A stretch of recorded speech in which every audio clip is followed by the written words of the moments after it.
نحمده ونستعينه ونستغفره ونؤمن به ونتوكل عليه ونعوذ بالله من شرور أنفسنا ومن سيئات أعمالنا من يهدي الله فلا مضل له ومن يضلل فلا هادي له ونشهد أن لا إله إلا الله وحده لا شريك له وأشهد أن محمدا عبده ورسوله الذي أرسله بالحق بشيرا ونذيرا وداعيا إلى الله بإذنه وسراجا منيرا فقد قال الله تعالى في كلامه المجيد وبرهانه التوحيد أعوذ بالله من الشيطان الرجيم بسم الله الرحمن الرحيم وإن جهنم لموعدهم أجمعين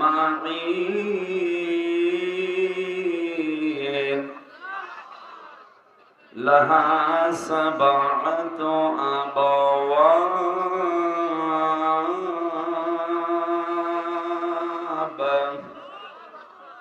لكل باب منهم جزء مقسوم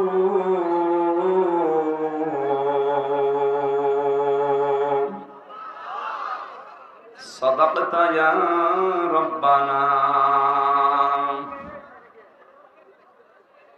عن أبي هريرة رضي الله تعالى عنه قال قال النبي صلى الله عليه وسلم من سلم المسلمون من لسانه ويده رواه ابن ماجه. وقال تعالى في شأن رسوله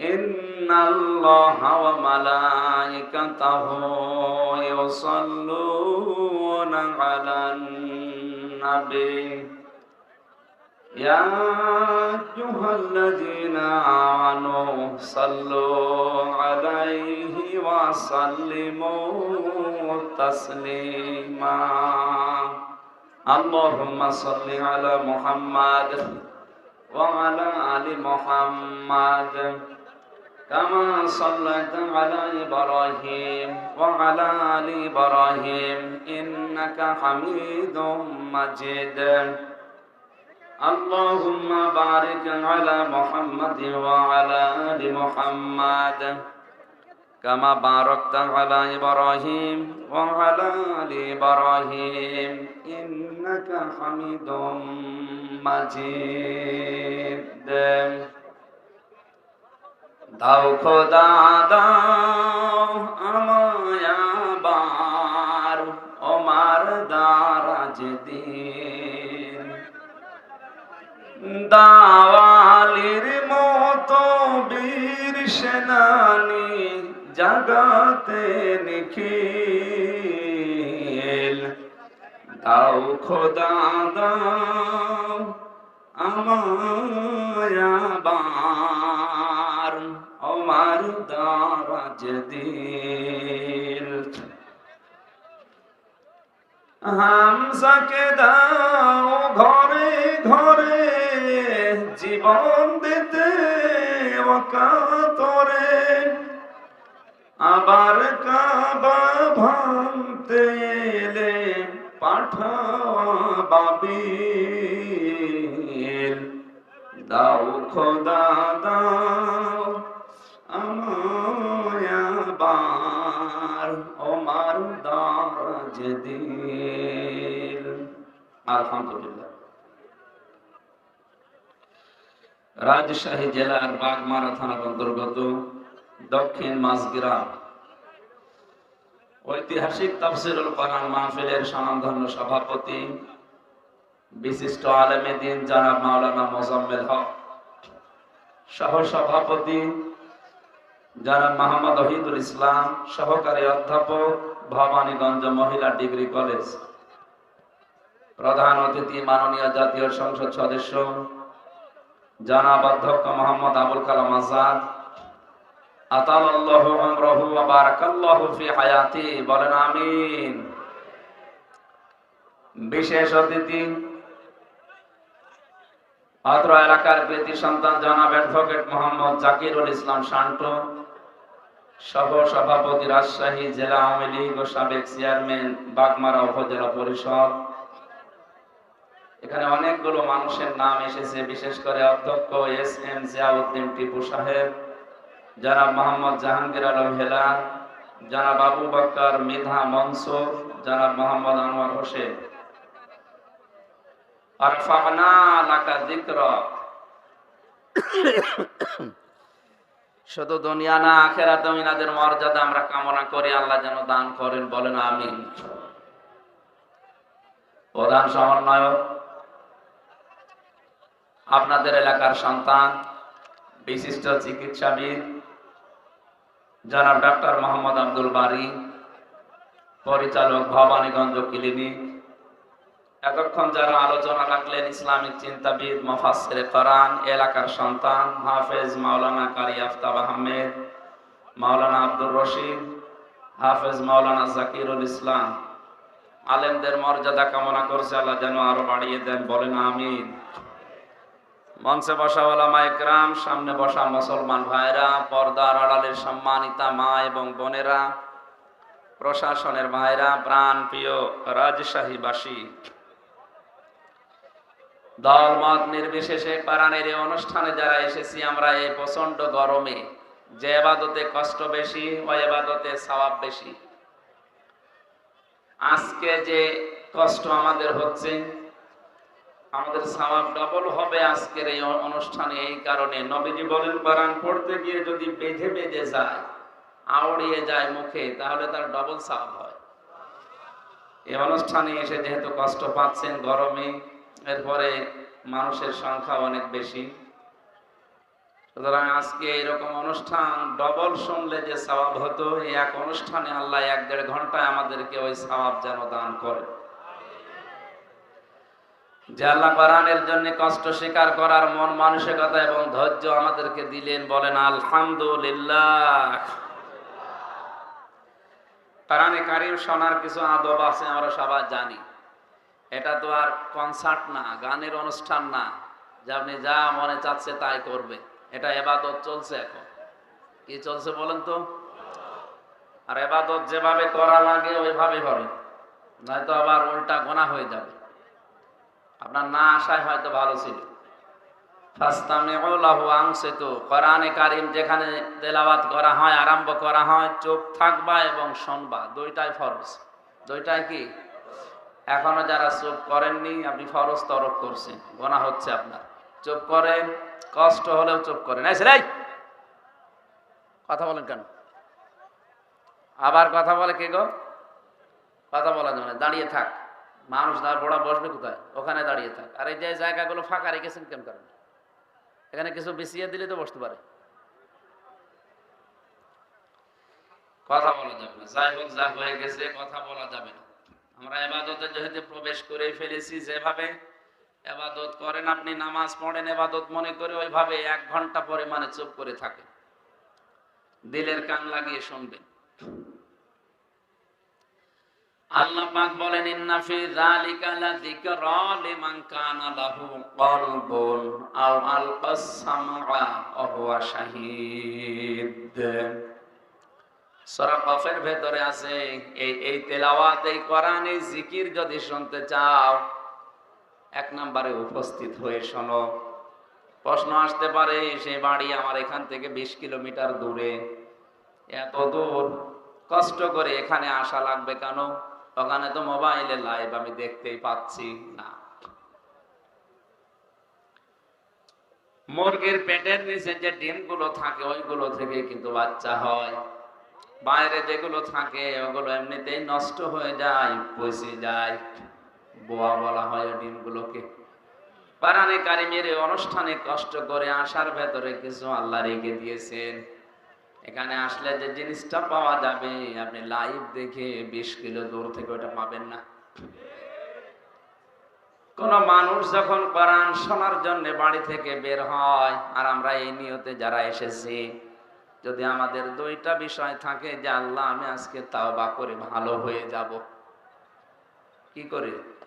এখানে কেউ আসবেন না, বসে, কিচ্ছু লাগবে না, আমি বুড়ো মানুষ না যে বারবার চা দেবে পানি দেবে। ও দাঁড়িয়ে থাকার দরকার নেই, বসে থাকে।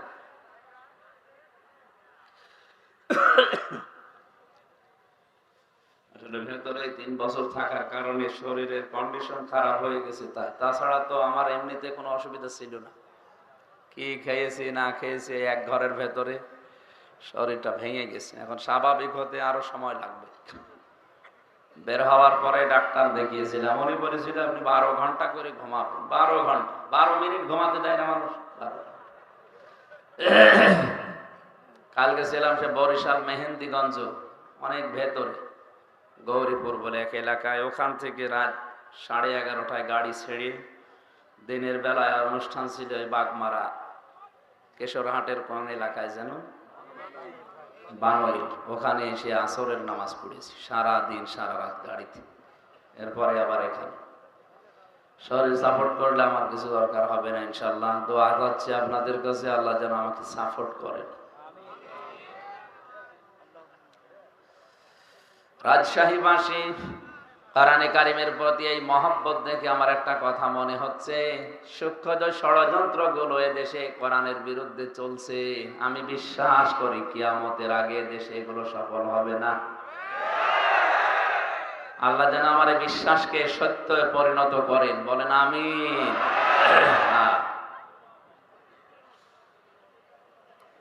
কোরআনে কারিম যারা শুনতে এসেছি, বিশ্ব নবী মুহাম্মদ রাসূলুল্লাহ সাল্লাল্লাহু আলাইহি ওয়াসাল্লাম আয়াতের তাফসীর করতে গিয়ে তিনি নিজে জানিয়েছেন, যারা উপস্থিত হয়ে শুনে, কি আশ্চর্য গো, এত কানে আওয়াজ আসলে তোমার কথা ভুলে যাব। এমনি দাঁড়িয়ে থাকেন, যদি বসতে না জায়গা পান দাঁড়িয়ে জায়গাগুলো বিছিয়ে দিচ্ছে, বসে পড়ে। তো আগে থেকে এগুলো ঠিক করতে পারেননি? প্রায় 10টা পার হয়ে গেছে, এখন ঠিক করছে।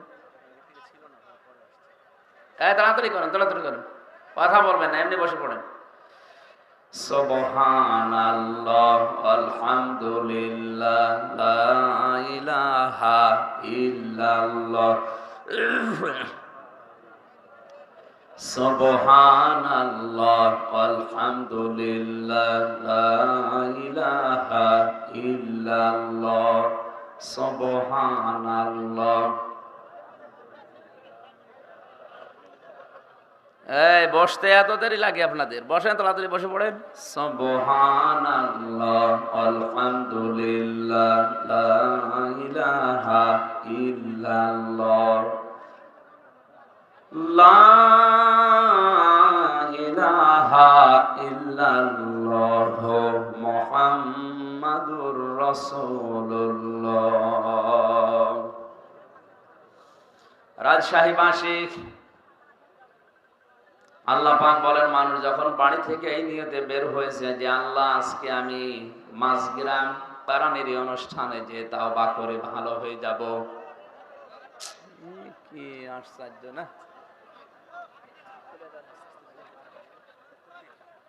বলতে তো থাকবো, ভুলে যাচ্ছি তো।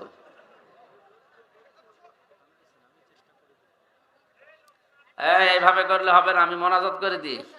কথা বলা যাবে না, বারবার বলছি না, কথা বলা যাবে না। ইশারায় কাজ করেন ভাই, কথা বলা যাবে না। মাপ চাই আপনাদের কাছে, দোয়া চাই, কথা বলা যাবে না। যেখানে দাঁড়িয়ে থাকে থাক, কথা বলবেন না, চুপ করেন।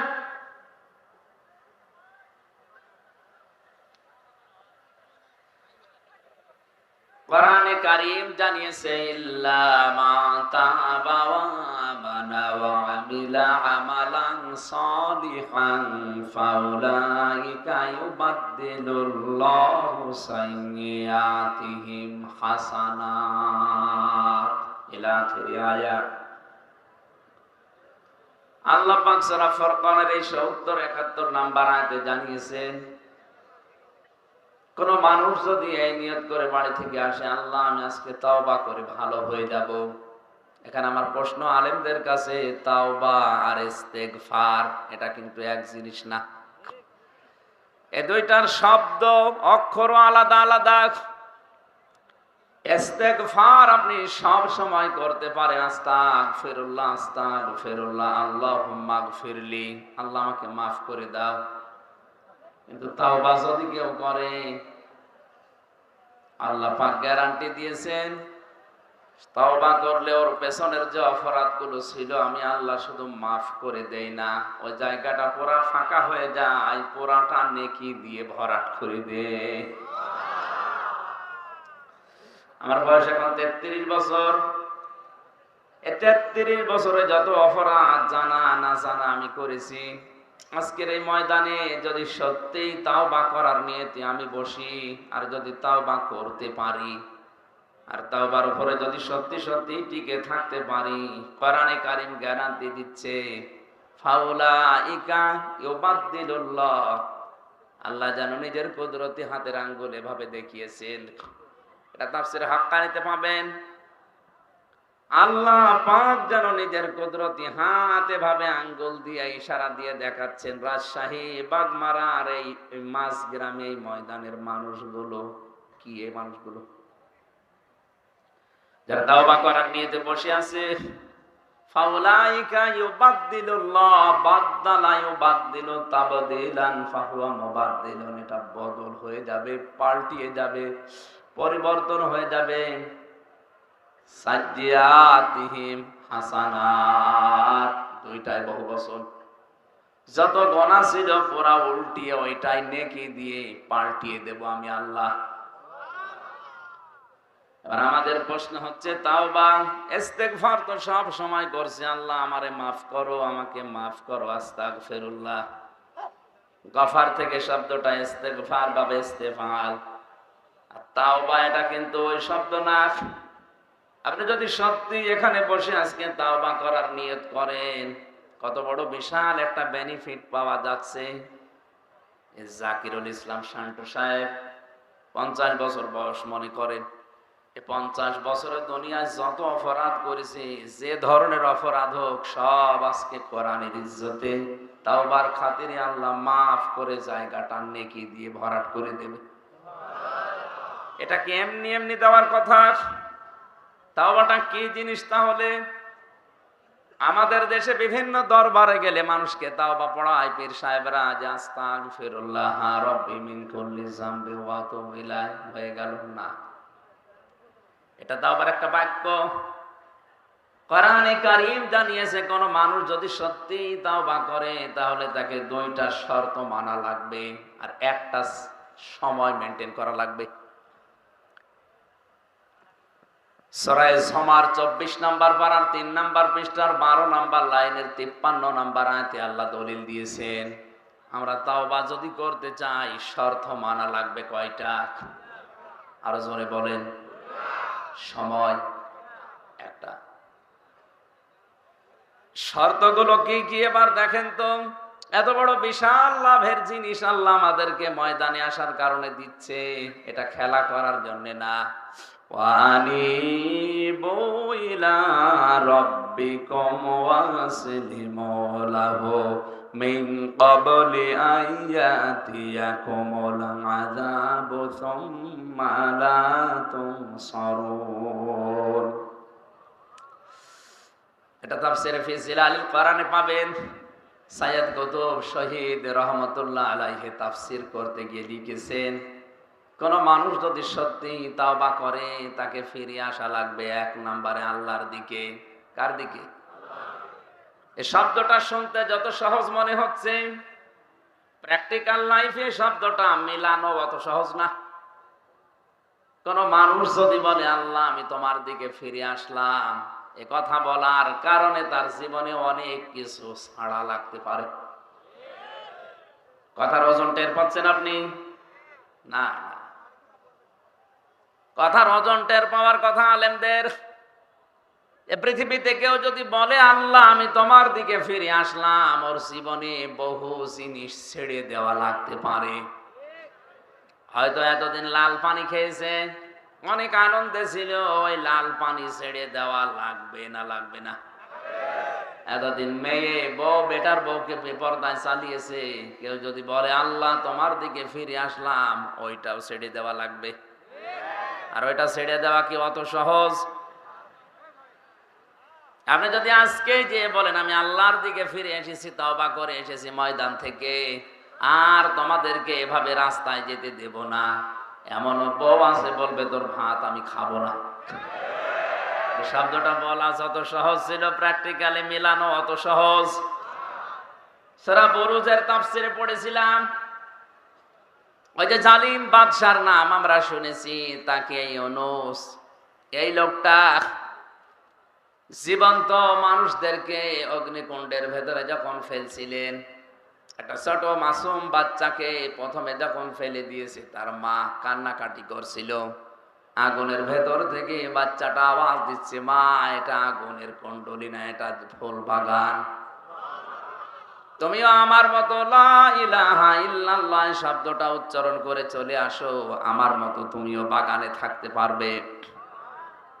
এ দৃশ্য দেখে ওই বাদশার যে মন্ত্রী ছিল, সেও ছিল জালেম।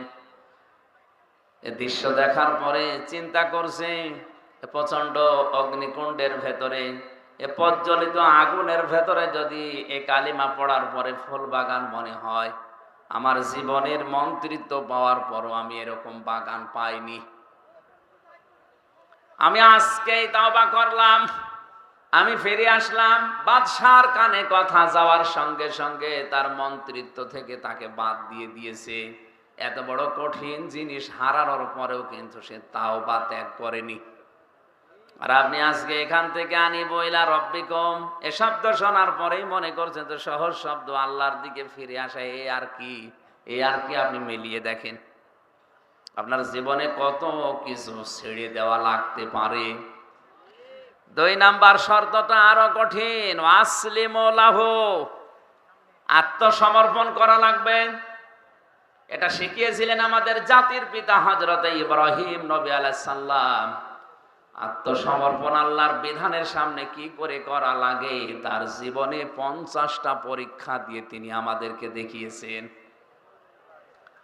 وَإِذِ ابْتَلَى إِبْرَاهِيمَ رَبُّهُ بِكَلِمَاتٍ فَأَتَمَّهُنَّ قَالَ إِنِّي جَاعِلُكَ لِلنَّاسِ إِمَامًا قَالَ وَمِنْ ذُرِّيَّتِي قَالَ لَا يَنَالُ عَهْدِي الظَّالِمِينَ। সূরা বাকারার 124 নম্বর আয়াতে আল্লাহ বলেন, আমি ইব্রাহিমকে পদে পদে পরীক্ষা নিয়েছি জীবনে। এখানে আয়াতে আমার আল্লাহ 50টা পরীক্ষার নাম দিয়েছেন। এটা তাফসিরে ফি জিলালিল কোরআনে পাবেন। প্রতিটি পরীক্ষায় হযরত ইব্রাহিম নবী উত্তীর্ণ হয়েছিলেন। তার ঈমানের যে পরীক্ষা ছিল, ঈমানের পরীক্ষা ছিল 10টা, আমলের পরীক্ষা ছিল 30টা, তার খাসলাত বা অভ্যাসের পরীক্ষা ছিল 10টা। এই 50টা পরীক্ষা পড়া কোরআনে আল্লাহ সাজিয়েছেন। আমি জেলখানায় 3টা বছর বসে বসে মাওলানা মামুনুল হকের সাথে আমি এই বিষয়গুলো শেয়ার করে করে সাবজেক্টগুলো বানিয়েছিলাম। 50টা পরীক্ষা যদি তাফসীর আকারে একটা একটা করে বলা হয়, 50 দিন লাগবে, এত কথা আছে। ঈমানের পরীক্ষা মহান আল্লাহ তাকে 10টা নিয়েছিলেন। আমার বিষয়ে কথা নাই, জন্য আমি শুধু টাচ দেই। আমলের পরীক্ষা নিয়েছিলেন তার জীবনে 30টা। সূরা আহজাবের 34, 35, 35 নাম্বার আয়াতে আল্লাহ বিষয়গুলো তুলে ধরেছেন। সূরা তাওবার 111 নাম্বার 12 নাম্বার আয়াতে এগুলো আল্লাহ তুলে ধরেছেন। সূরা মুমিনুনের 1 থেকে 12 নাম্বার আয়াত পর্যন্ত আল্লাহ বিষয়গুলো তুলে ধরেছেন। 30টা পরীক্ষায় তিনি 30টাই পাশ করেছিলেন। তার শরীরের ভেতরে স্বভাব সংক্রান্ত কিছু বিষয় আল্লাহ পরীক্ষা নিয়েছিলেন 10টা পরীক্ষায় তিনি উত্তীর্ণ। এই 50টা পরীক্ষায় পাশ করার পরে আল্লাহ তাকে ঘোষণা দিয়ে জানিয়েছেন, তোমাকে আমি মানব জাতির জন্য নেতা ইমাম বানিয়ে দিলাম। হযরত ইব্রাহিম সঙ্গে সঙ্গে বলেছিলেন, আল্লাহ নেতৃত্ব দেওয়ার এই গুণাবলী এটা কি শুধু আমিই পেয়েছি, নাকি আমার সন্তান আদি দুনিয়ায় যারা আসবে তারাও এটা পাবে, যে তারাও নেতৃত্ব দিতে পারবে? ভালো করে শুনবেন। আমার সন্তান আদি যারা আছে তারা কি নেতৃত্ব দিতে পারবে মানব জাতিকে? আল্লাহ পাক সঙ্গে সঙ্গে জবাব দিয়েছিলেন,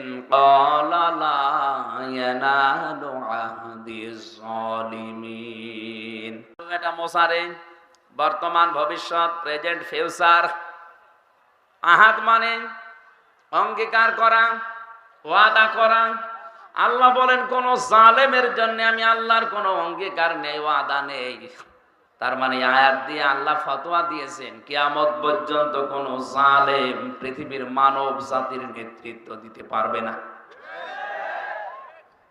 অথচ আজ পৃথিবীর বড় বড় জালেম যারা, তারাই নেতা হয়ে বসে আছে। তারা আজ ইমানদারদেরকে নিষেধ করে যে তোমরা এ লাইনে আসার দরকার নেই।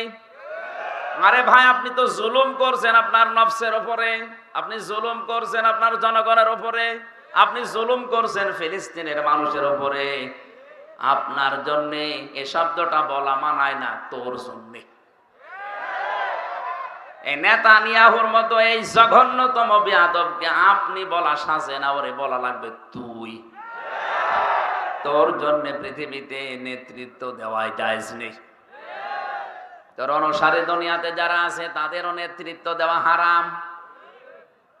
আপনি কি মনে করছেন ওরা আল্লাহ একজন আছে বিশ্বাস করে না? করে। কেন? অহংকার করে, হিংসা করে শুধু আমাদের নবীকে ওরা মানে নাই। এই জন্য ওদের উপরে আল্লাহ নিজে লানত দিয়েছেন। দলালাত, গমরাহি, এই শব্দটা ওদের উপরে চাপিয়ে দিয়েছেন। প্রতিদিন আমরা লক্ষ লক্ষ মুসলমানেরা ওদের জন্য বরদোয়া করি, গায়রিল মাগদুবি আলাইহিম ওয়ালাদ-দাল্লিন।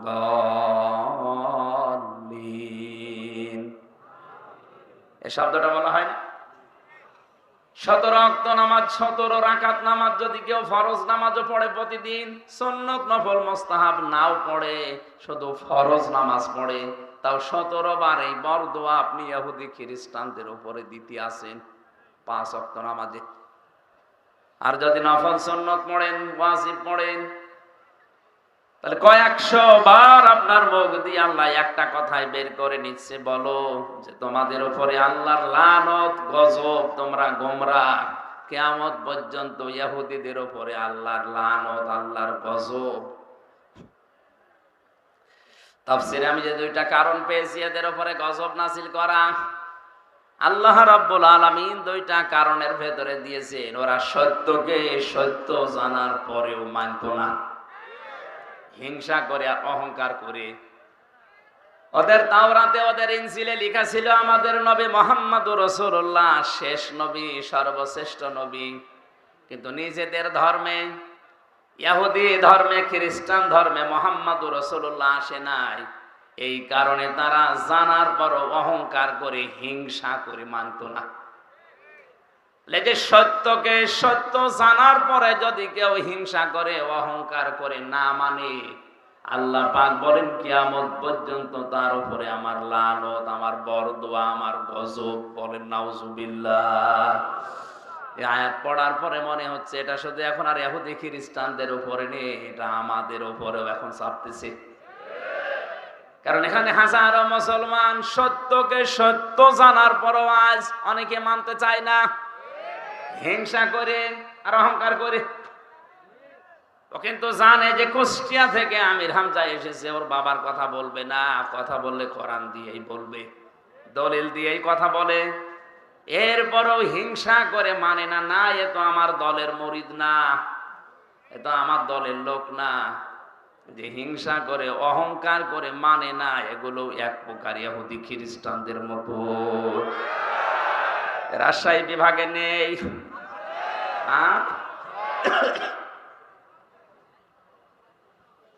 আমি আসলিমর ব্যাখ্যায় ছিলাম। জাতির পিতা ইব্রাহিম আলাইহিস সালাম আসলিমও করেছিলেন যেভাবে, উম্মতি মুহাম্মদি আমরা যারা দাবি করছি যে তাওবা করি ভালো হয়ে যাব, আমরা যদি তার মতো আসলিমও করতে পারি। গাছের মাথায় বসে কোড়াল দিয়ে কাঠ কাটছিলেন। আল্লাহ পাক বলেন আসলিম ইয়া ইব্রাহিম, হে ইব্রাহিম আত্মসমর্পণ করো। গাছের মাথায় বসে প্রশ্ন করেছিলেন কিভাবে, বলেন ওখান থেকে খাতনা করো।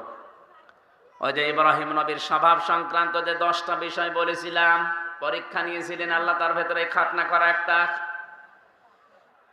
এটা ইব্রাহিম নবীর সুন্নাহ। তাকে যে 10টা বিষয় তার শারীরিক পরীক্ষা আল্লাহ নিয়েছিলেন, তার ভেতরে এই খাতনা করা একটা।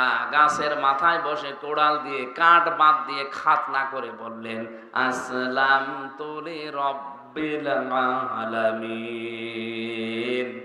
হে আল্লাহ, আমি আত্মসমর্পণ করলাম তোমার বিধানের সামনে।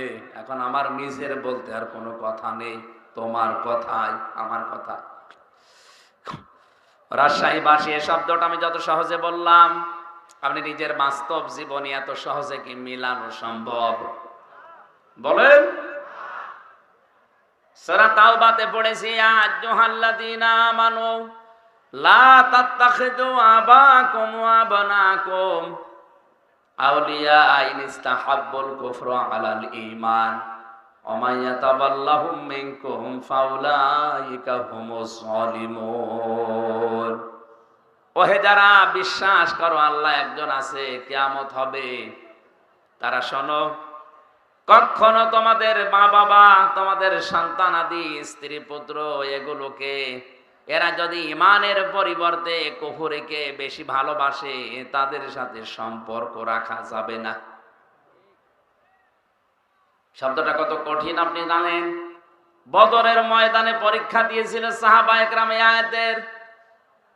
হযরত সিদ্দিক আকবর রাদিয়াল্লাহু তাআলা আনহুর সন্তান আব্দুল্লাহ যুদ্ধের পরে এসে বলছে, বাবা আমি কিন্তু জিহাদের ময়দানে বদরে তোমারে পেয়েছিলাম, কিন্তু তুমি আমার বাবা, এজন্য আমি কিছু বলি নাই। হযরত আবু বকর সিদ্দিক ওই সময় বলেছিলেন, সন্তান তুমি আমার যুদ্ধের ময়দানে পাবার পরও সুযোগ পেয়েও কিছু বলো নাই বাবা মনে করি। আল্লাহর কসম করে বলছে, আমি যদি তোমার একবার দেখতে পেতাম আর আমি যদি সুযোগ পেতাম, কসম ওই আল্লাহর, তুমি আমার সন্তান, এটা আমার মনে থাকতো না। কারণ আমি কোরআনে কারিমের আয়াত পড়েছি, ইনস্তাহাব্বুল কুফরা আলাল ঈমান। যে সন্তানাদি, যে স্ত্রী, যে ভাই ভগ্গর, যে মা বাবা, এরা যদি আল্লাহ রাসূলের পরিবর্তে, ঈমানের পরিবর্তে কুফরিকে বেশি ভালোবাসে, তাদের সাথে সম্পর্ক রাখা যাবে না। তারা এই আয়াতটা বাস্তব জীবনে মিলিয়েছিল। আমরা অনেকে মিলাতে পারি না। কোরআনে কারিমের আয়াতগুলো বিশেষ করে মধ্যপ্রাচ্যে যারা আছে মুসলমানেরা, আর আমরা এই বাংলাদেশ, ভারত, পাকিস্তানে যারা আছি, তারা কিন্তু কোরআনের আয়াত একই আছে, বাস্তব প্রেক্ষাটা মিলাতে গিয়ে আমরা আলাদা করে ফেলি। আমি রিমান্ডে থাকাকালীন এক হিন্দু অফিসার, ওর অনেকগুলো আয়াত দেখলাম মুখস্থ আছে। আমারে বলছে, হুজুর একটা কথা বলি, আপনি তো মাওলানা মানুষ, আপনি তো বিভিন্ন জায়গায় ওয়াজ করেন। আমি সরকারি কাজে 2 বছর ইয়ামেনে ছিলাম, ওমান। ওখানে থাকাকালীন আমি দেখেছি ওনাদের কোরআনে কারিম হাদিস মেনে নেওয়ার, আমাদের কোরআনে কারিম হাদিস মানা, এই 3টা দেশে এক না। মানে আপনি তো হিন্দু, অন্য জাতির লোক, কিভাবে কি বোঝেন? আমি যে দোকানে খাবার খেতাম, দোকানের মালিক বসে আছে, টাকা নিচ্ছে ক্যাশ, আর যেখানে খাবার দেয় হোটেলের বয় বলা হয়, ওটা ওই মালিকের নিজের আপন ছোট ছেলে। মানুষকে রুটি দেয়, পানি দেয়, এগুলো সব টেনে দেয় তরকারি।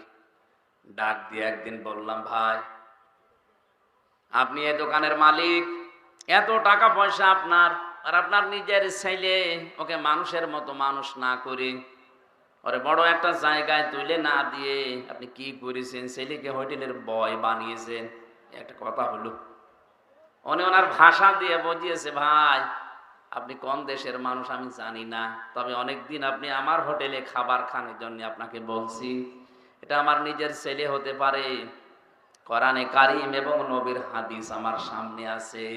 ইয়া আইয়ুহাল্লাযীনা আমানু ইন্না মিন আযওয়াজিকুম ওয়া আওলাদিকুম আদুওয়াল লাকুম ফাহযারুহুম ইলা আখিরি আয়াত।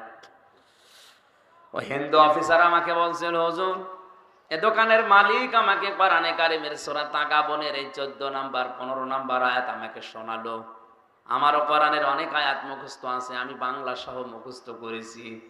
আমাকে মনে বোঝাতে চেয়েছে যে আল্লাহ পাক জানিয়েছেন, ইমানদারেরা তোমাদের স্ত্রী সন্তান কখনো কখনো তোমাদের শত্রু হয়ে দেখা দেবে, সুতরাং তাদের থেকে সতর্ক থাকবা।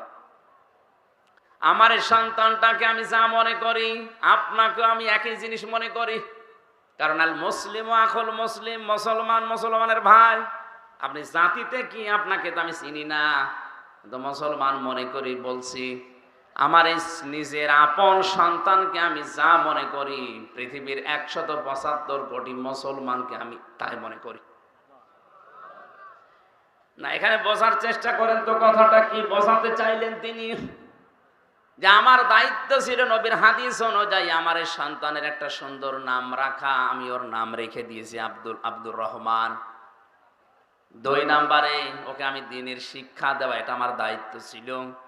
দ্বীনের শিক্ষা মানে হাফেজ মাওলানা শায়েখ বানানো লাগবে না, ইসলাম মানতে যতটুকু প্রয়োজন অতটুকু শিক্ষা দেওয়া ফরজ আমি শিখিয়েছি।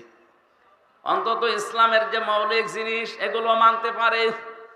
3 নাম্বারে ওকে একটা সৎ পাত্রী দেখে পাত্রস্থ করা আমার দায়িত্ব ছিল, আমি একটা সৎ পাত্রী দেখে ওকে বিয়ে দিয়েছি। 4 নাম্বারে ওকে একটা হালাল কর্মজীবন তৈরি করে দেওয়া আমার দায়িত্ব ছিল, আমি দিয়েছি আমার সামর্থ্য অনুযায়ী। আমার দোকানেও কর্মচারী হয়ে কাজ করে, মনে করেন 20,000 টাকা বেতন পায়, এটা দিয়ে ওর সংসার হালাল ভাবে ভালোভাবে ওর স্ত্রী নিয়ে চলছে, কোনো অসুবিধা নেই। আমি তো আর ওর জন্য 5 লাখ 10 লাখ 20 লাখ টাকা খরচ করে হারাম কোনো কাজে সুপারিশ করে একটা চেয়ারে বসিয়ে দিতে পারি না। কথাটার ওজন কত আপনি টের পাচ্ছেন? আজ বাংলার 1734 জন মানুষ দায়িত্বে আছে। এই ওমানের এই দোকানদার মুসলমানের মতো যদি এদের মন মানসিকতা তৈরি হয়ে যেত, এই দেশে ঘুষ নেওয়ার জন্য পিটিয়েও লোক পাওয়া যেত না। তিনি কি বোঝাতে চেয়েছেন? যে আমার এই সন্তানের উপরে হাদিস অনুযায়ী 4টা দায়িত্ব ছিল আপনার, আমি পালন করেছি। আমি কোরআনের আয়াতও সামনে রেখেছি। যেহেতু আমার শত্রু, ওর থেকে সতর্ক থাকা লাগবে। ওকে এমন জায়গায় আমি তুলে দিতে পারি না যে জায়গায় যে ও যেখানে বসার যোগ্যতা রাখে না, আমি টাকা পয়সা ঘুষ দিয়ে প্রভাব প্রতিপত্তি খাটিয়ে ওই চেয়ারে ওরে বসিয়ে দিলাম। ওইটার কারণে ওই চেয়ারে বসে ও আরো হাজারো অন্যায় করবে। আপনি বলেন তো এই নিয়মটা বাংলাদেশে এখন কেউ মানছে না? এই জন্য ওনাদের কোরআনে কারিমের আয়াতগুলো মানা আর আমাদের দেশের মানুষের কোরআনের আয়াত মানা একই আয়াত, কিন্তু মেনে নেওয়ার সিস্টেমটা এক না।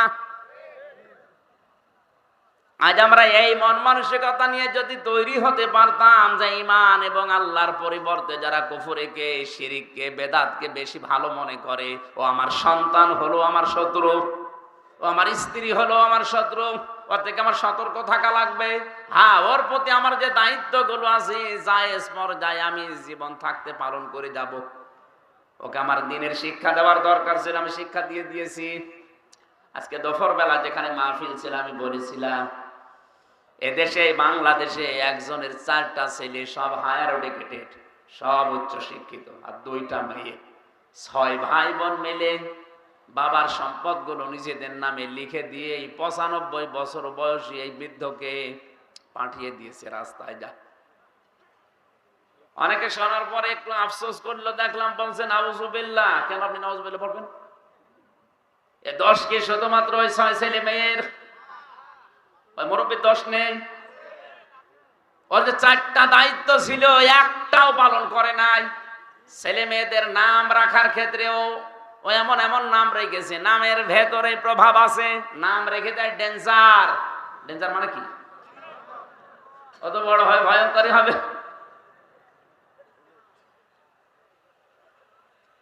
নাম রেখে দিয়েছে বুলেট, অত যারে তারে মারবে। নামের একটা প্রভাব আছে। তা আমি একটা সুন্দর নাম আমার দায়িত্ব ছিল বাবা হিসাবে, মা হিসাবে আমি রেখে দিয়েছি। ওকে দিনের শিক্ষা দেওয়ার দরকার, আমি দিয়েছি। ওই বাবাটাকে এমনি আজ 95 বছর বয়সে রাস্তায় ছেড়ে দেয়নি। অত কিছুদিন পরে রাস্তায় মরে যাবে, কুকুরে শ্রীগালে টেনে পড়ে থাকবে, টেনে টেনে খাবে। আমার তো ঘটনা দেখার পরে ফেসবুকে এতই মনে হচ্ছে যে বাংলাদেশে আজ অনেকের কপালে এটা অপেক্ষা করছে। এই লোকটা তার 6টা ছেলে মেয়েকে অনার্স মাস্টার্স করিয়েছে, কিন্তু বাবা কি, আল্লাহর পরে বাবার স্থান, এটা এই সন্তানেরা জানে না। এমন শিক্ষা ব্যবস্থায় শিক্ষিত করেছে, যদি ওরে আপনি প্রথমে 3 বছর কোরআন শেখাতেন এই 6টা ছেলে মেয়েকে, দুনিয়া একদিকে চলে গেলে ওই 95 বছর বয়সী বৃদ্ধ বাবাকে রাস্তায় ছেড়ে দিত না। আমাদের শিক্ষা ব্যবস্থায় যেহেতু সিস্টেমগুলো এখন অনেকাংশে নেই, আমরা নিজেরা মুসলিম হিসাবে সচেতন হয়ে, আমি গ্যারান্টি দিচ্ছি আপনাকে, কোরআন সামনে নিয়ে ছেলে মেয়ে হোক 3টা বছর তাকে কোরআনে কারিমের শিক্ষাটায় রাখেন। এরপরে তাকে ডাক্তার, ইঞ্জিনিয়ার, বৈজ্ঞানিক যাই বানাবেন বানান। ও যত বড় হবে কোনো দিন ও এইটা ভুলবে না যে আপনি কিন্তু আল্লাহর পরে আপনার স্থান। এখনো পর্যন্ত যদি ওই মুরব্বীর মতো রাস্তায় শেষ বয়সে আসতে না চান, ডেনে পড়ে মরে কুকুরের খাবার হতে না চান, ছেলে মেয়েদেরকে এখনো 3 বছর কোরআনে কারিমের শিক্ষায় অভ্যস্ত করেন। দোকানদার ওনাকে বলছে, ভাই আমি 3 বছর আমার কোরআনে কারিম শিক্ষার যে ব্যবস্থা আমাদের শিক্ষা ব্যবস্থায় ছিল, আমার সন্তানকে আমি শিখিয়েছি। ও ইসলামের মৌলিক বিষয়গুলো এখন জানে, যে 5 ওয়াক্ত নামাজ পড়া লাগে, রোজা রাখার আগে রমজানে সম্পদ এই পরিমাণ থাকলে যাকাত দেওয়া লাগে, এই পরিমাণ সম্পদ থাকলে হজ করা লাগে, আল্লাহর পরে মার বাবার স্থান, এই মৌলিক বিষয়গুলো ওর জানা আছে, আমি ওকে জানিয়ে দিয়েছি। 3 নম্বরে ওকে একটা সৎ পাত্রী দেখে আমি পাত্রস্থ করেছি। বিয়ে দেওয়ার সময় আমি ওর শ্বশুরের কাছ থেকে যৌতুক নেইনি। যে সমস্ত বাবা আর মারা ছেলে মেয়েকে বিয়ে দেওয়ার সময় যৌতুক নেন, আপনি ছেলেকে মেয়ের বাবার কাছে বিক্রি করে দিয়েছেন। আপনি হয়তো টের পাচ্ছেন না গোপনে কি হয়। যৌতুক নিয়ে যারা বিয়ে করে ওরা সারা জীবন ওই স্ত্রী লোকের কাছে গোলামের মতো থাকে। কিছু হলে কিন্তু রাতে খোঁটা দেবে। এই কথা বলছেন না কেন? আপনি তো ছেলে বিয়ে দেননি, ছেলেকে আপনি বিক্রি করে দিয়েছেন। আমার ছেলেকে আমি ওই করি নাই, আমার ছেলেকে আমি একটা সৎ পাত্রী দেখে যৌতুক নেইনি, বিয়ে দিয়ে এনেছি। আর আমাদের দেশে যৌতুক নেইও। 4 নম্বরে ওকে আমি একটা হালাল কর্মজীবন আমার সামর্থ্য অনুযায়ী তৈরি করে দিয়েছি। আজ বাংলার প্রতিটি বাবা, প্রতিটি দায়িত্বশীল যদি এই মনে করে কোরআনের এই আয়াতটা, সূরা তাগাবুনের এই আয়াতটা মেনে নিত, বাংলাদেশে আল্লাহর কসম ঘুষ চলতো না। প্রত্যেকটি মানুষের ভেতরে সেন্স থাকতো যে কার জন্য আমি করব। আমার ছেলের জন্য, আমার গ্রামের ছেলের জন্য, কুষ্টিয়ার জেলার ছেলের জন্য, রাজশাহীর ছেলেও তা, কুষ্টিয়ার ছেলেও তা, আমার নিজের আপন ছেলেও তা, সবই আমার কাছে সমান। শত্রু হলে আমার নিজের ছেলেও শত্রু হতে পারে, শত্রু হলে কুষ্টিয়ার ওই ছেলেও শত্রু হতে পারে। কথা বলেন না কেন? আল্লাহ আমাদেরকে কোরআনের আয়াতটা এইভাবে অনুধাবন করে মানার তৌফিক দান, বলেন আমিন।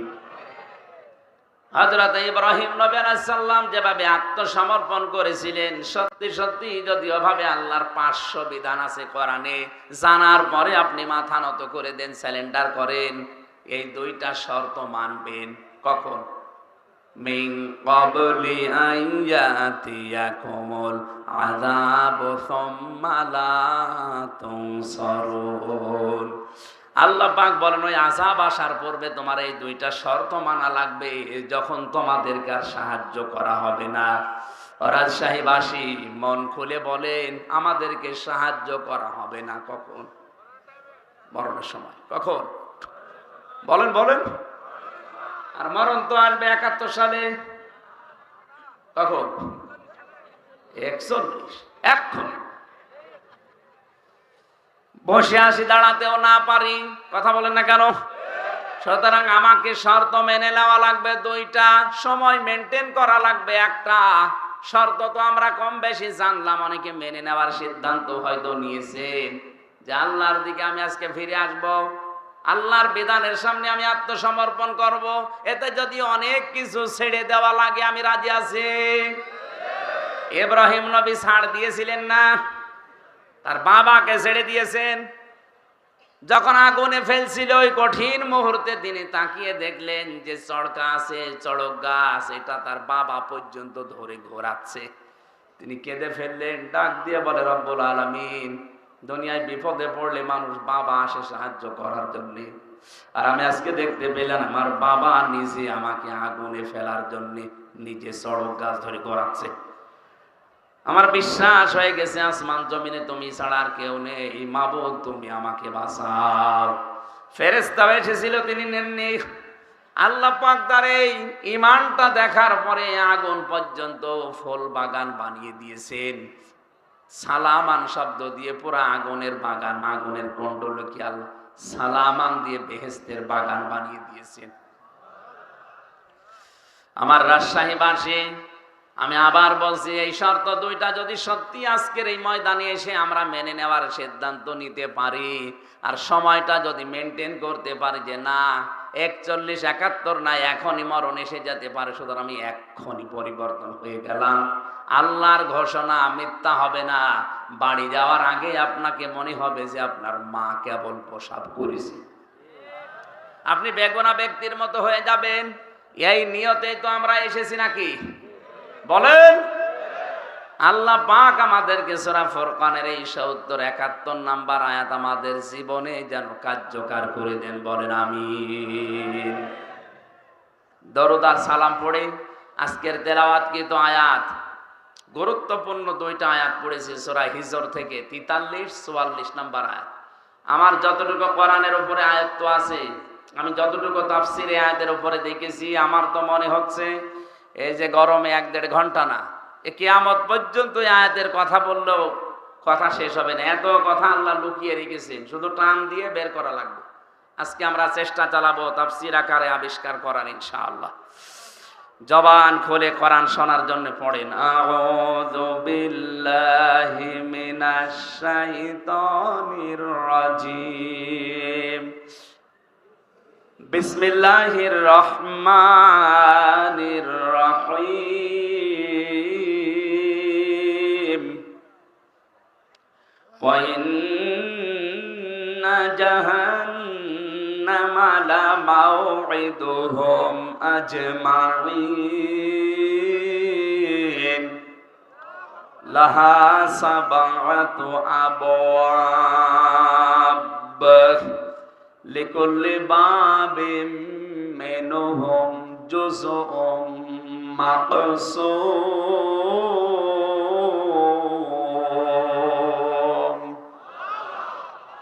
সাদাকাল্লাহুল আযীম।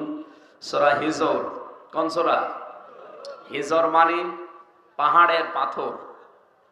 কিসের পাথর? পাহাড়ের পাথর নামে আল্লাহ এই সূরাটা নাযিল করলেন। 99টা আয়াত দিয়েছেন।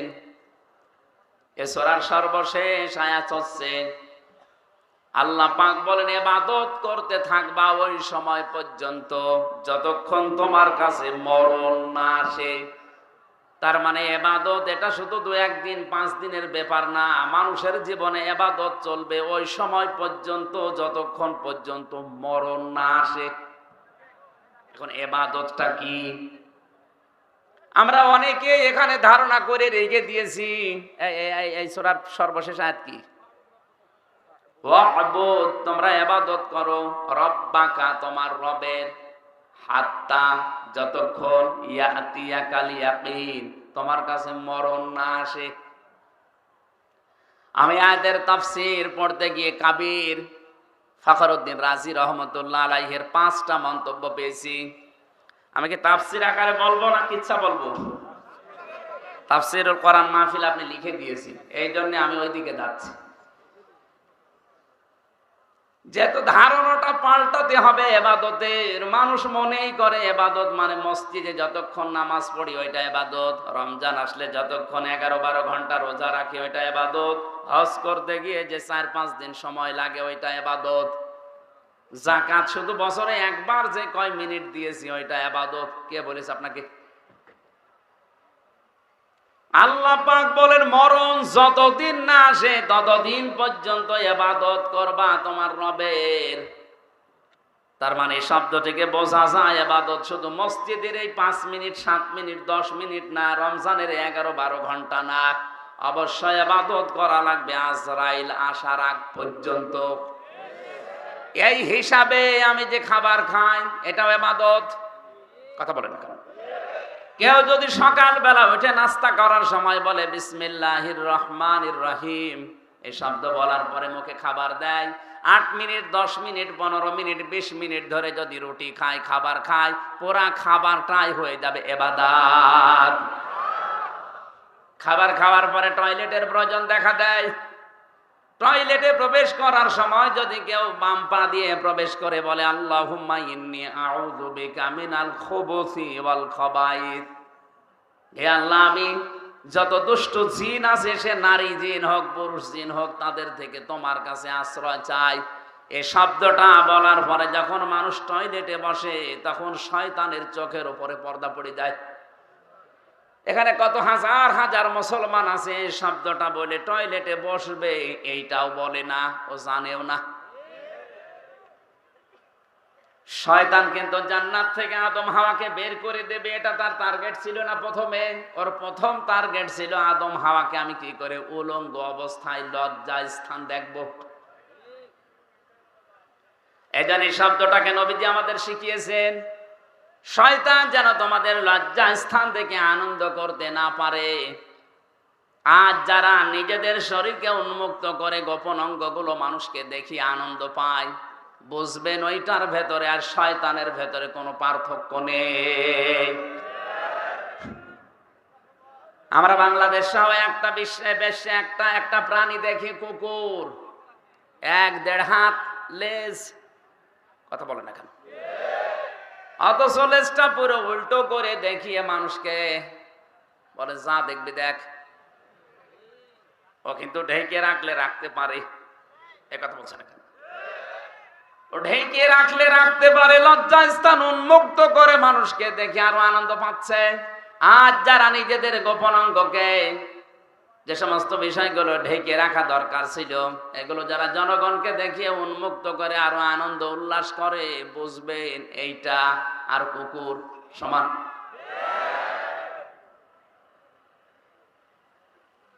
শয়তান সবচাইতে বেশি খুশি হয় যৌনতা ছড়াতে পারলে। যখন দেখে মানুষ উলঙ্গ অর্ধ উলঙ্গ হয়ে রাস্তাঘাটে আসে, শয়তান তখন তাকে জাল হিসাবে ব্যবহার করে। তাহলে যে সমস্ত মহিলারা বেপরদায় রাস্তায় আসে, বুঝবেন ওটা মহিলা না, ওইটা শয়তানের জাল। এর রাজশাহী নেই।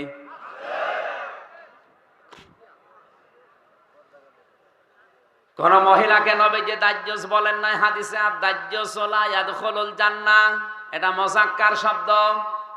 ওই পুরুষ মানুষ দাজ্জুস যার মেয়ে পর্দার ভেতরে কন্ট্রোলে থাকে না, যার স্ত্রী পর্দার ভেতরে কন্ট্রোলে থাকে না, যার বোন পর্দার ভেতরে কন্ট্রোলে থাকে না, যার মা পর্দার ভেতরে কন্ট্রোলে থাকে না, পুরুষকে বলেছেন দাজ্জুস, ওর জন্য জান্নাত হারাম। এই হাদিস অনুযায়ী বাংলাদেশে কত মানুষের উপরে জান্নাতে যাওয়া নিষিদ্ধ, আপনি চিন্তা করে দেখেন।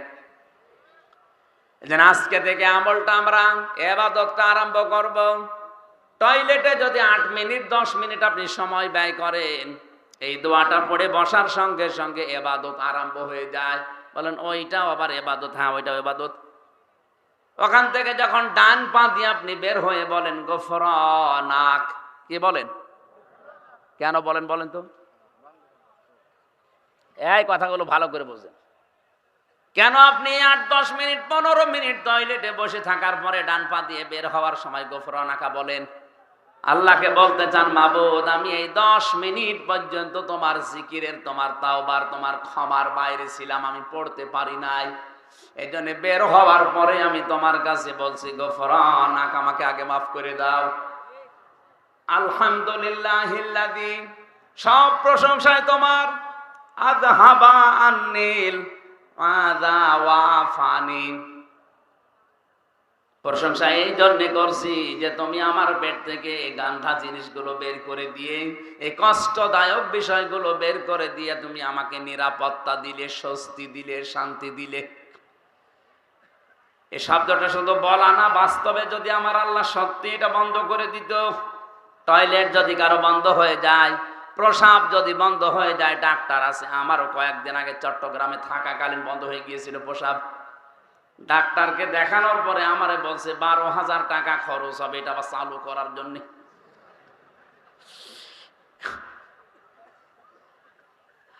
আল্লাহ পাক যদি আপনার বন্ধ করে দিত, শরীরের কত জার্মগুলো আল্লাহ পায়খানা প্রসাবের মাধ্যমে দিনে আল্লাহ বের করে দিচ্ছে। এই জন্য তো আপনি শুকরিয়া আদায় করলেন। এই যে যতক্ষণ থাকলেন পুরো 8-10 মিনিট আপনার ইবাদত হিসাবে গণ্য হয়ে গেছে। বলেন সুবহানাল্লাহ। এবার আমার আসল কথা, এই খারাপ খেয়াল করেন। এই যে 7-8 মিনিট আমি যাই বললাম টয়লেট নিয়ে যাওয়া আসা, এই ইবাদতটা নিয়ে অনেকেই কিন্তু আনন্দে আছে যে না অসুবিধা নেই, এ তো ভালো কথাই বলছে। আরে ভাই, 8-10 মিনিট টয়লেটে থাকা যদি ইবাদত হয়, বিশ্বনবী যে 10 বছর কোরআন দিয়ে রাষ্ট্র চালালেন, এটা ইবাদত না? এটা শুনলে আপনার গায়ে জ্বালা করে।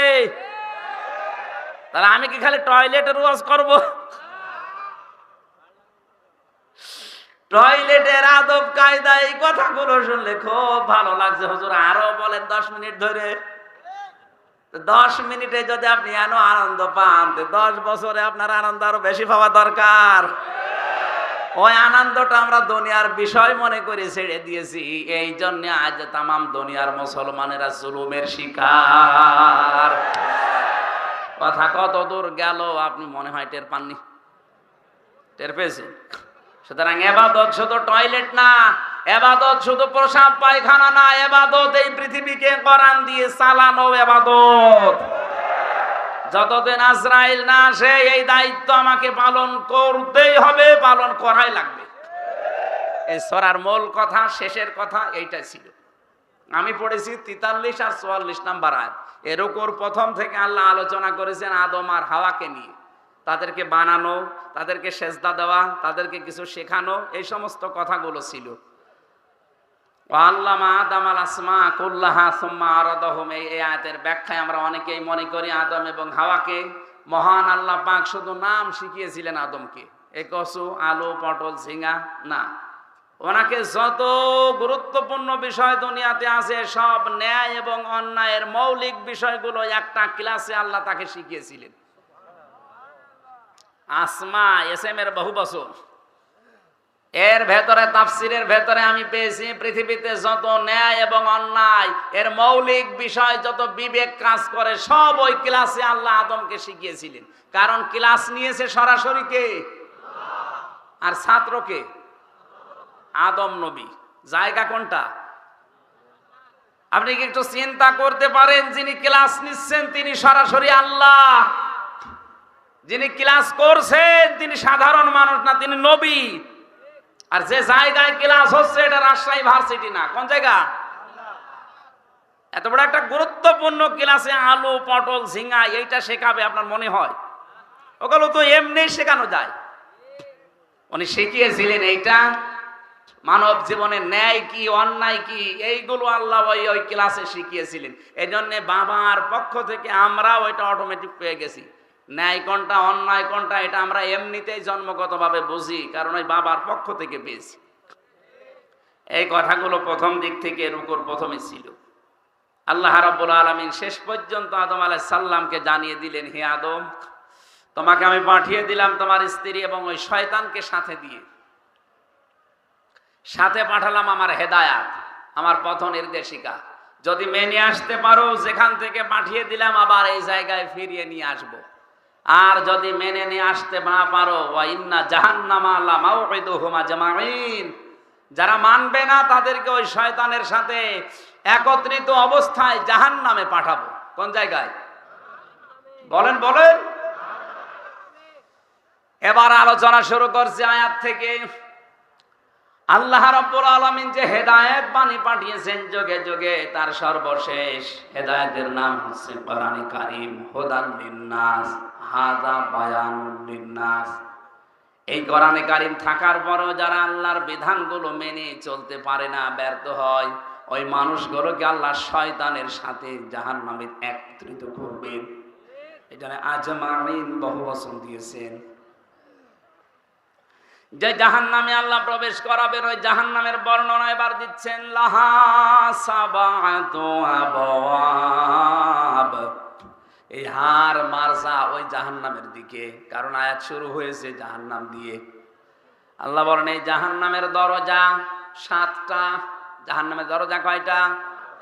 সারা জীবন আমরা এখানে অনেকেই পড়েছি জাহান্নাম 7টা, জান্নাত 8টা। কোন জায়গায় পেয়েছেন আপনি? এই যে জাকিরুল ভাই, কোনদিন পেয়েছেন যে জাহান্নাম 7টা, জান্নাত 8টা? পেয়েছেন? কোন জায়গায় পড়িয়েছেন? শুনিয়েছেন? শুনে কোরআনে কারিমে সূরা হিজরের 44 নম্বর আয়াতে আল্লাহ দলিল দিচ্ছেন জাহান্নাম একটা, তার দরজা 7টা, জান্নাত একটা, দরজা 100টার উপরে। আমরা হয়তো 8টা বেশি জানি তাই বলি, আমরা 7টা বেশি জানি তাই বলি এগুলো, কিন্তু জাহান্নামের স্তর অনেকগুলো আছে। এই আয়াতের ভেতর আল্লাহ 7টার বর্ণনা দিচ্ছেন। লাহা সাবাতু, সাবাতু মানে কি? 7। বাবের বহু বচন আবওয়াব। জাহান্নামের দরজা 7টা। লিকুল্লি বাবিম মিনহুম জুজউম মাকসুম। দুনিয়াতে যে যে ধরনের অপরাধ করবে, আল্লাহ তাকে ওই দরজা দিয়ে প্রবেশ করিয়ে শাস্তি দেবে। প্রত্যেকের জন্য আলাদা আলাদা দরজা আছে।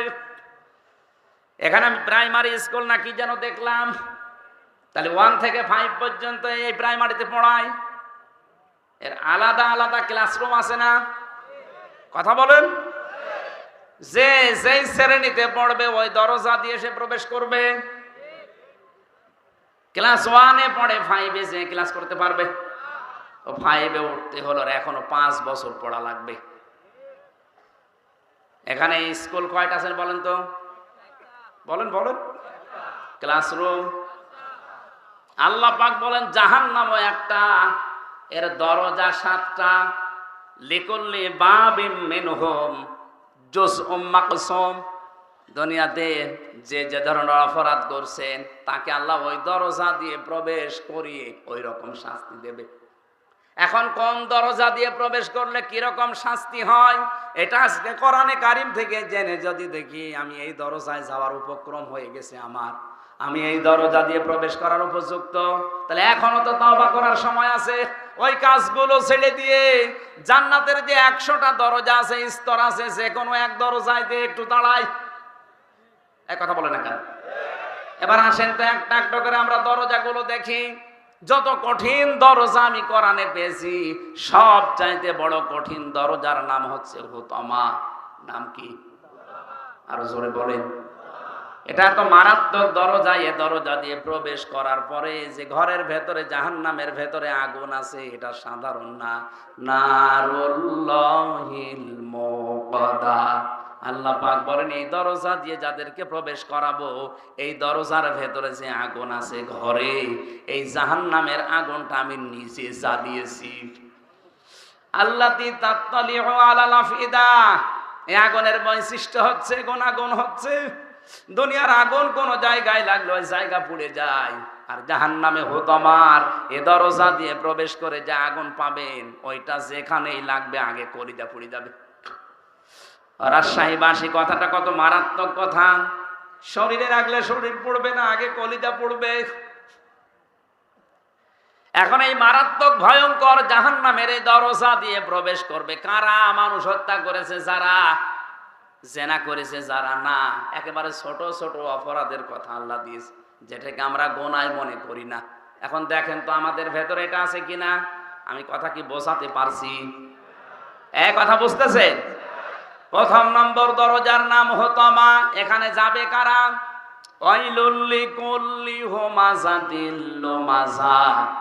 যারা সামনে পেছনে মানুষের নিন্দা করে, বদনাম করে। এখন বলেন বাংলাদেশে এই দোষে দোষী মানুষ নেই? সামনে পেছনে মানুষের যারা বদনাম করে বেড়ায়, মানুষের নামে আন্দাজে দোষ দেয়, এটা খারাপ ধারণা করে একজনের প্রতি, এটা যে কত বড় ভয়ঙ্কর অপরাধ। এই অপরাধটা বাংলাদেশে যদি না থাকতো, আমার তো মনে হয় হাজারো মানুষ জুলুম থেকে বেঁচে যেত। আমার জীবনে যে 3টা বছর কেটে গেল জেলখানায়, আমারও তো ধারণার উপরে, কিচ্ছু জানি না ও বিষয়ে, আন্দাজে বলছে তুমি এটা করতে পারো, তোমার কথা শুনে এরকম করেছে, এই ধারণা করে আমারে আপনি খাটালেন, অথচ আমি কিছুই জানি না ও বিষয়ে। শুধু আমি একা না, হাজারো মানুষ আজ এই ধারণার বশবর্তী হয়ে মিথ্যা অভিযোগে অভিযুক্ত হয়ে অনেকেই বিভিন্ন জেলখানায় আছে। জমি জায়গা নিয়ে মারামারি ছিল, গন্ডগোল ছিল, এখন আর পেরে উঠছে না, করবে কি? 4 বছরের নাতি দিয়ে এর নামে ধর্ষণের মামলা দিয়ে জেল খাটাচ্ছে 7 বছর। আপনার বিশ্বাস না হলে আপনি রাজশাহী চলেন। গাজীপুরের কাশিমপুর কারাগারে আমরা 10,000 মানুষ ছিলাম, 4 জেল মিলে। আমার মনে হয় নারী পুরুষের এই ধর্ষণ মামলাটায় প্রায় ওখানে 3,000। সব এরকম, কিচ্ছু জানি না। হয়তো মারামারি হয়েছিল 10 বছর আগে, ওরে ঘায়েল করবে কি দিয়ে? কিছুই পায় না। যখন 3 বছরের ছোট নাতি দিয়ে ওর নামে ধর্ষণের মামলা চালিয়ে 7 বছর জেলে দিয়েছে। মানুষের প্রতি একটা ধারণা করা কত খারাপ, মারাত্মক। তাফসিরের ভেতর থেকে এবার শোনাচ্ছি শিক্ষার জন্য। এটা যারা করছেন তারা থামেন, নয়তো আপনার জন্য হতমা নামক দরজা কিন্তু উন্মুক্ত হয়ে আছে। ওই দরজায় যে ফেরেশতা আছে তার নাম মালেক। নাম কি? ও কিন্তু দাঁড়িয়ে আছে, যেই যাবেন বলবে এদিকে আয়। কেন আসলি হতমায়? এ জায়গায় কেন আসলি?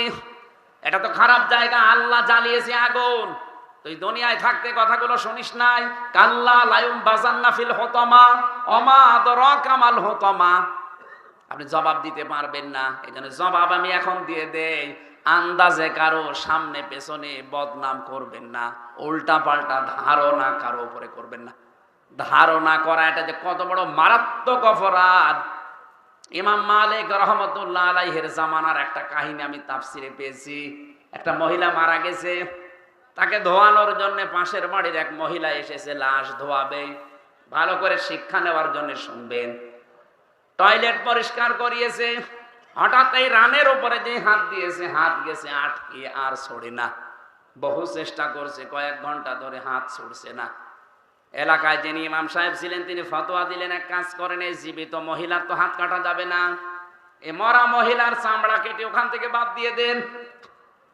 মৃত মহিলার স্বামী আর সন্তান বলছে, না, আমার স্ত্রীও ভালো, আমার মাও ভালো, মারা গেছে সে নেককার মহিলা, তার লাশ কেটে এখন বাদ দিয়ে দেবেন চামড়া, আমরা মানি না। দরকার হয় যদি বেশি প্রয়োজন হয় ওই মহিলার হাত কেটে বাদ দিয়ে দেন। ওই মহিলার স্বামী বলছে, না, আমার স্ত্রী নেককার, আমার মন মতো।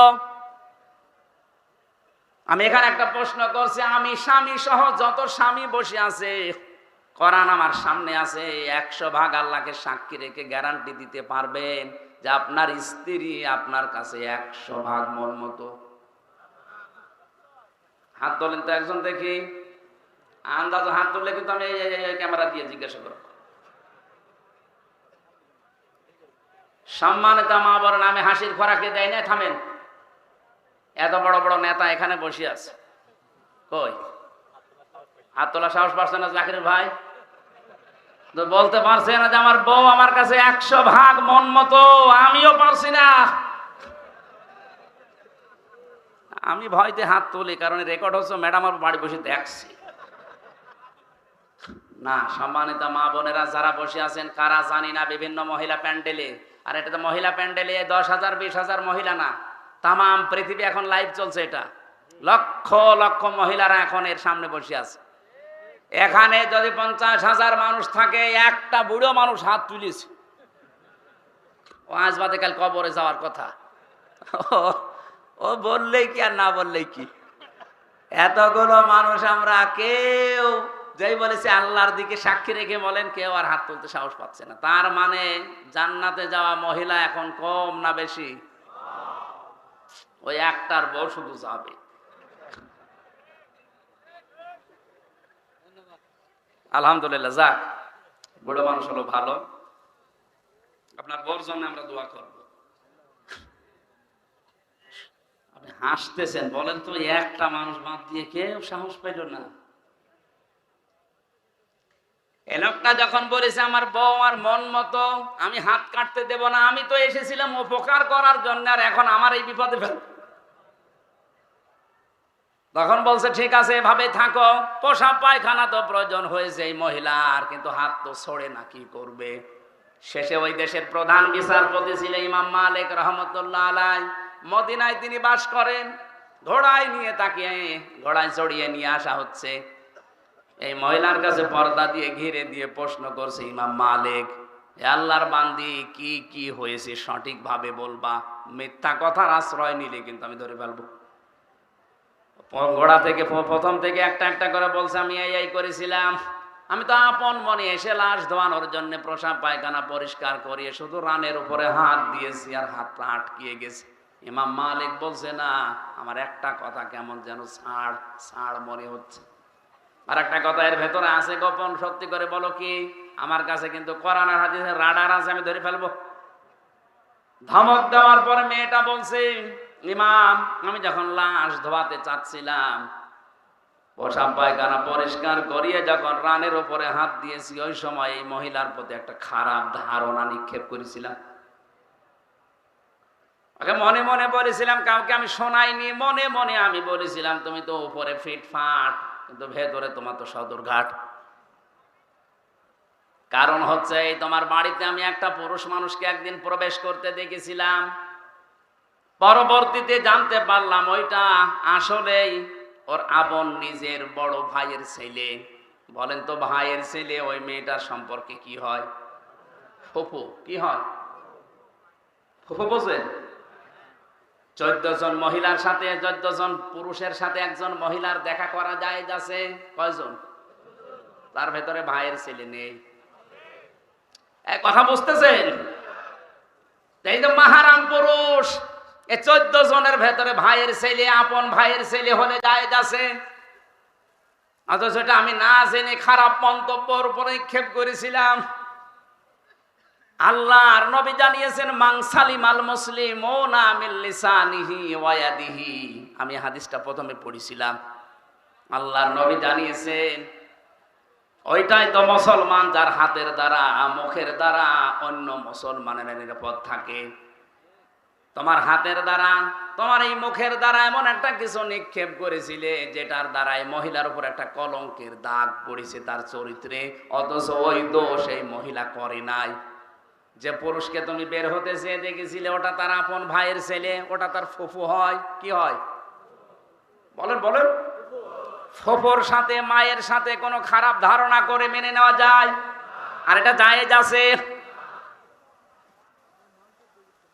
শেষ পর্যন্ত তুমি যখন এই ধারণাটা মুখ দিয়ে মনে মনে নিক্ষেপ করেই দিয়েছো, মহান আল্লাহ তোমাকে ছাড়ে নাই, এই পাপের শাস্তি দুনিয়ায় পাঠিয়েছে।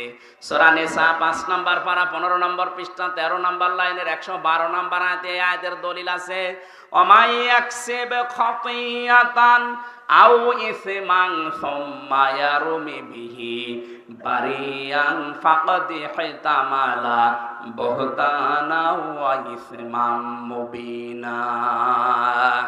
এটা ইবনে কাসিরে আছে। আল্লাহ পাক বলেন, দুনিয়াতে এমন বহু মানুষ আছে নিজে অন্যায় করে, আর অন্যায়টা যখন হয়ে যায় তখন একটা নিরপরাধ মানুষের ঘাড়ের উপরে দোষটা চাপিয়ে নিজে ভালো সাজে। এই দেশে নেই? এই কথা বলে না কেন? নিজে অন্যায় কাজ করেন, নিজে ঘুষ খান, নিজে সুদ খান, আর একটা নিরপরাধ মানুষের উপরে দোষটা চাপিয়ে দিয়ে তার জীবনটা নষ্ট করে দেন। আল্লাহ বলেন ফাকাদ ইহতামালা বুহতানা ওয়া ইসমাম মুবিনা। এরকম অপরাধ যারা করে তারা যেন প্রকাশ্য পাপের বোঝা বহন করে নিয়ে বেড়ায়। আজ হয়তো আমরা এটা দেখতে পাচ্ছি না, তাই যদি আদম নবীর ওই শরীয়ত থাকতো তাহলে গোনাগুলো আজ আমরা দেখতে পেতাম, আপনি রাস্তায় বের হতে পারতেন না। বাংলাদেশে বহু মামলা যারা দায়ের করে, এই মামলাগুলোর আয়ু যারা আছে, মামলাগুলোর বাদী যারা আছে, আমার তো মনে হয় হাজারো মানুষ ধরা খেত, রাস্তায় বের হতে পারতো না। তুমি যখন এই অন্যায়টা করেই ফেলেছ, তোমার শাস্তি আছে কোরআনে কারিমে দুইটা। والذين يرمون المحصنات ثم لم يأتوا بأربعة شهداء فاجلدوهم 80 ولا تقبلوا لهم شهادة আবাদা ইলা আখিরি আয়াত। সূরা নূরের 4 নম্বর আয়াতটা তিনি তেলাওয়াত করলেন। উপস্থিত স্বামী দুইজন আছে, ওর স্বামী আর মৃত মহিলার স্বামী, দুইজনকে বললেন আমি প্রধান বিচারপতি এই দেশের, কোরআনে কারিম দিয়ে রায় দিয়ে দিলাম, এই মহিলা যদি নিরপরাধ কোন নেককার মহিলার উপরে জেনার তহমত, ধর্ষণের তহমত, ব্যভিচারের তহমত লাগায়, আর যদি 4 জন সাক্ষী জোগাড় করতে না পারে, তাহলে তার প্রথম শাস্তি 80টা বেত মারা। 2 নাম্বার, কোনোদিন তার সাক্ষী আর কবুল হবে না, আদালতে গ্রহণ করা হবে না। ওর যেহেতু সাক্ষী নেই, তাহলে 80টা বেত মারা লাগবে এখন, আর জীবনে বেঁচে থাকতে ওর সাক্ষী আর আদালতে গ্রহণ হবে না। এই আয়াতটা যদি আজ বাংলাদেশের সংসদে 53 বছর আগে কায়েম থাকতো, এই কথা বলছেন, কত মানুষের সাক্ষী এমনি বাতিল হয়ে যেত। আমরা মামলার চার্জশিট দিয়েছে, বিচার শুরু হবে। বলেন তো এই মামলায় কিছুই আমি জানি না, আনসার আর কি যেন নাম দিয়েছো, জীবনে ছাতা নামও শুনি নাই। এখন এই মামলায় যারা সাক্ষী দেবে, মামলার আয়োজনী আছেন, অবশ্যই সাক্ষী তো আছে, নাই তো রিপোর্ট দিল কি করি। এই সাক্ষী যারা দেবে, কোরআন আমার সামনে, আল্লাহর কসম, এই মামলায় যারা সাক্ষী দেবে, বলেন একটা কথা সত্য বলতে পারবে না, সব বানিয়ে মিথ্যা কথা বলা লাগবে। যারা কোনো নিরপরাধ মানুষের উপরে কোনো দোষ চাপিয়ে, ওটা যদি সত্যি সত্যি না হয়, প্রমাণ না হয়, তাহলে 2টা শাস্তি কোরআন তাদের দিয়েছে। 80টা বেত মারা লাগবে। 2 নম্বরে, জীবনে আদালতে তার কোনো সাক্ষী মরণ পর্যন্ত কবুল হবে না, গ্রহণ হবে না। জল্লাদকে ডাক দিয়ে বলে শুরু কর। 80টা বেত মারা শুরু হয়ে গেছে, 79টা পার হয়ে গেছে, কিন্তু হাত খোলে না। জল্লাদ ডাক দিয়ে বলে ইমাম, কোরআন দিয়ে তো রায় দিলেন, কিন্তু হাত তো খোলে না। ইমাম মালিক বললেন না, ওয়া তাম্মাত কালিমাতু রাব্বিকা সিদকাও ওয়া আদলা লা মুবাদদিলা লিকালিমাতি। কোরআনে কারিমে আল্লাহ বলেন, আমার কালামে যা কথা আছে সব সত্য কথা, সব ইনসাফপূর্ণ কথা, আর কোনোদিন আমার কালামের কথা পরিবর্তন হবে না।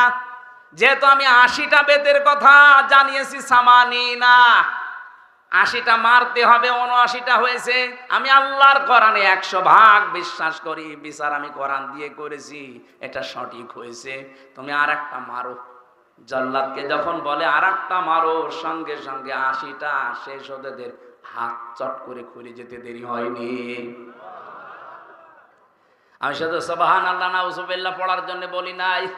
এখানে শিক্ষা কি? নিরপরাধ কোন মানুষের উপরে যে বিষয় সে জানে না, এরকম একটা তহমত যদি কেউ লাগিয়ে দেয়, ওটা যেন প্রকাশ্য পাপের বোঝা বহন করে নিয়ে বেড়ায়, এটা কিন্তু ওই মহিলাকে দিয়ে আল্লাহ দেখিয়েছেন। আমার মনে হয় এটা যদি আজ বাংলাদেশে আল্লাহ দেখাতো, কত মানুষ এমনিতে ওয়াজের আগে ভালো হয়ে যেত।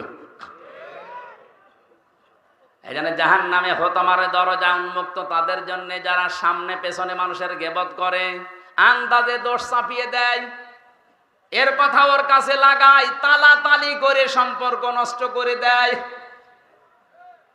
এই এতটুকু অপরাধের কারণে এই ভয়ঙ্কর দরজা দিয়ে আপনি যাবেন, আপনি কোনোদিন কল্পনা করেছেন? এখানে হাজার হাজার মানুষ, আমার মনে হয় অনেক মানুষ এমন পাওয়া যাবে দুনিয়ার কোনো বিষয় নিয়ে কথাবার্তা বন্ধ করি আজ 3 দিন 7 দিন 10 দিন 3 বছর কথা বলে না। কি অপরাধ করেছে? মুরগিতে ধান খেয়েছে, এই অপরাধ না। যারা 3 দিনের বেশি পার হয়ে গেছে কথাবার্তা বলেন না, যদি আজকের এই ময়দান থেকে এটা মিটিয়ে যেতে না পারেন আর এই অবস্থায় যদি মরে যান, আপনি বেঈমান হয়ে মরবেন। এক্ষুনি মেটানো লাগবে। শুধু ওয়াজ শুনতে আসা না, এখান থেকে ওয়াজ বাড়ি নিয়ে যাওয়া লাগবে। কথাবার্তা বন্ধ করে দিয়েছেন 3 দিনের অধিক, এরকম কেউ থাকলে হাত তোলেন তো। একজন কি কথা বন্ধ করেছেন কোন কারণে? না, আখেরাতের কোন বিষয় আল্লাহর সাথে রিলেটেড, ইসলামের সাথে, ওইটা হলে বাদ আলাদা। দুনিয়ার কোন বিষয়ের সাথে সম্পর্কিত কোন বিষয় নিয়ে যদি কথাবার্তা কেউ বন্ধ করে অবস্থায় মারা যান, আপনি কিন্তু 3 দিন পার হয়ে গেলে যদি মিটিয়ে ফেলতে না পারেন, আল্লাহর কসম আপনি বেঈমান হয়ে মরবেন, ঈমান পাবেন না। আপনার নামাজ, রোজা, দাড়ি, টুপি, পাগড়ি সব মাঠে মারা যাবে। আর এটা বেশিরভাগ হয় এই তালাতালি করার কারণে। সুতরাং এই গোনা থেকে আমরা যেন আজকেই মুক্ত হয়ে যেতে পারি। যারা এগুলো বন্ধ করে আছেন, যদি নিজের থেকে উদ্যোগ নিয়ে কথা আরম্ভ করতে পারেন, আল্লাহর আরশ আপনার উপরে খুশি হয়ে যাবে। এই আমলটা জারি করা যায় না? অন্তত যে 2 জন হাত তুললো এরা তো পারে নাকি?